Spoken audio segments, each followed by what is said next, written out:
अस्सलामुअलैकुम। आप सभी के ऊपर सलामती हो। रब्बि इश्रह ली सदरी व यस्सिर ली अमरी वहलुल उक़दतम मिन लिसानी यफ़क़हू क़ौली। अल्लाहुम्मा सल्लि व सल्लिम अला नबीना मोहम्मद। हमारा आज का टॉपिक है कि इस्लाम धर्म कितना पुराना है या इस्लाम धर्म की शुरुआत कब हुई। हो सकता है आपने इस विषय में पहले भी सुना हो या फिर पढ़ा हो, लेकिन अगर आपको ऐसा लगता है कि इस्लाम धर्म जो है वो 1450 साल पहले शुरू हुआ है और इसकी शुरुआत मोहम्मद सल्लल्लाहु अलैहि वसल्लम ने की है, तो आप इस वीडियो को एंड तक ज़रूर देखिए, क्योंकि आज मैं आप लोगों को वो जानकारी देने वाली हूँ जिस पर मुसलमान विश्वास करते हैं। मुसलमान जिस चीज़ पर ईमान रखते हैं कि आखिर इस्लाम कब से शुरू हुआ और मुसलमान कब से इस दुनिया में रहते हैं। तो दोस्तों, मैं अपनी बात को आगे बढ़ाने से पहले आप सभी के सामने दो शब्द के अर्थ बता देना चाहती हूँ। पहला शब्द है इस्लाम, कि आखिर इस्लाम शब्द का अर्थ क्या होता है। तो इस्लाम का मतलब होता है कि शांति हासिल करना, यानी कि अमन हासिल करना, अपनी ज़िंदगी को अल्लाह सुब्हानहू व तआला के ऑर्डर्स के मुताबिक गुजार के।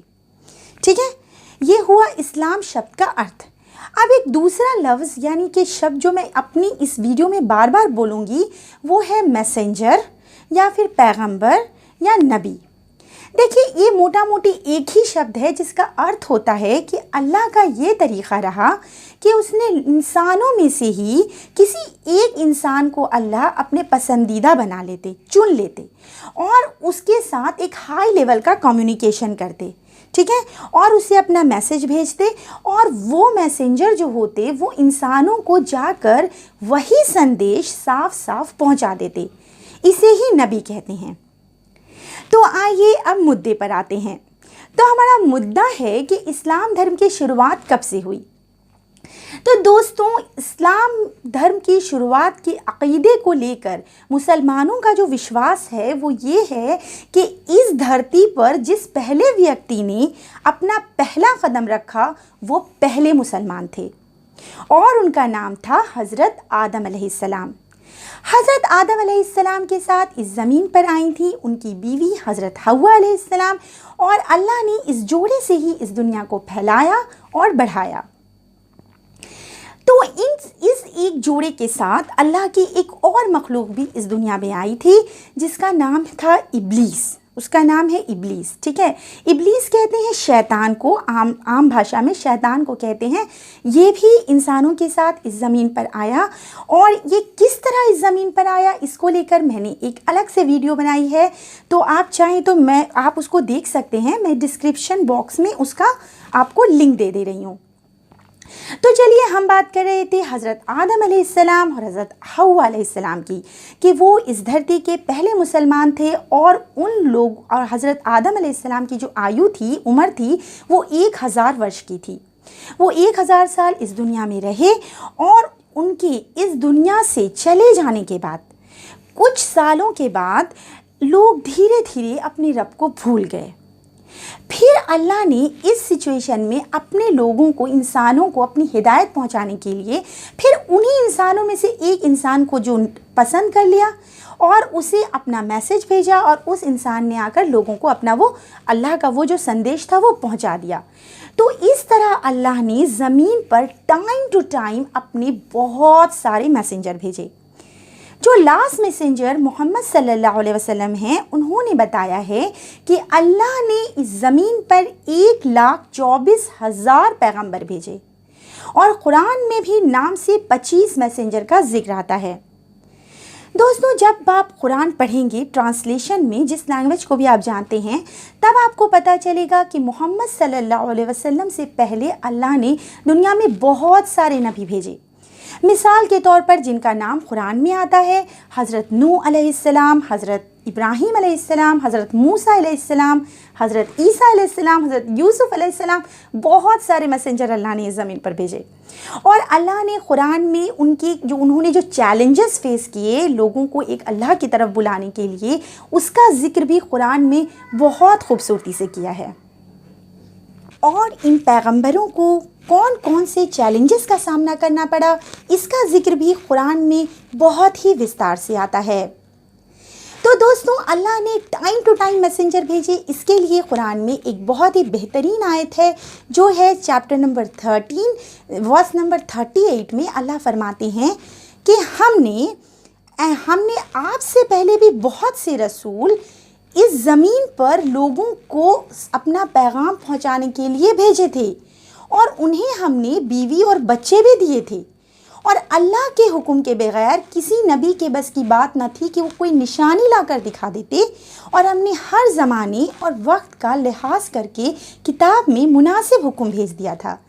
यानी अल्लाह यहाँ पर अपने आखिरी नबी मोहम्मद सल्लल्लाहु अलैहि वसल्लम से बता रहे हैं कि हमने आपसे पहले भी बहुत से रसूल भेजे थे, आप पहले नहीं हैं, आप तो आखिरी हैं, और उनको हमने बीवी बच्चे भी दिए थे।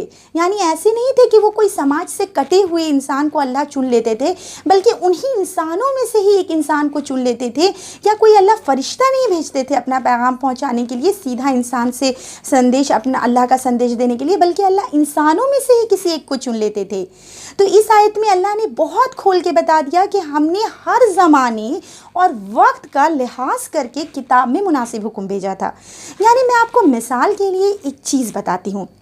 देखिए, जैसे मानते हैं कि एक स्कूल है, ठीक है, उसके एक हेडमास्टर हैं और वो 25 साल तक सेम स्कूल में हेडमास्टर के पोस्ट पर रहते हैं। तो क्या हेडमास्टर जो हैं वो 25 साल पहले जो रूल बनाकर उन्होंने अपने स्कूल के लिए रखा था, वो आज 25 सालों के बाद भी same to same as it is रखेंगे, या उसमें वो कुछ ना कुछ थोड़ा मोड़ा अकॉर्डिंग टू द सिचुएशन, हालात के हिसाब से कुछ चेंजेस करेंगे?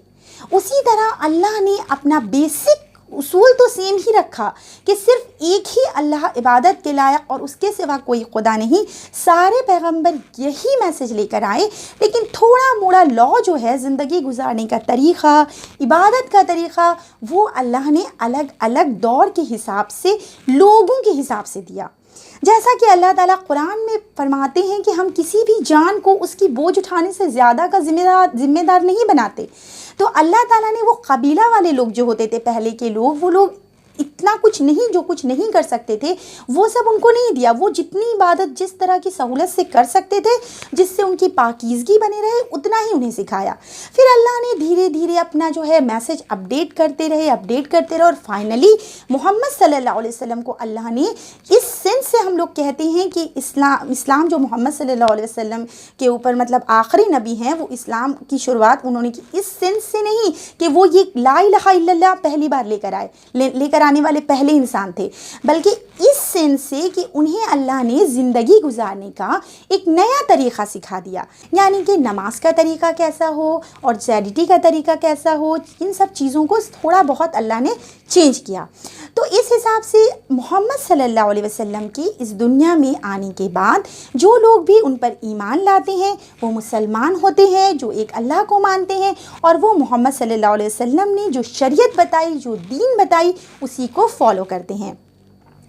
तो ये था इस्लाम के इस दुनिया में मुसलमानों की जो आने की कहानी है, वो मैंने ये आपको कुछ थोड़े से वक्त में बता दिया अल्हम्दुलिल्लाह।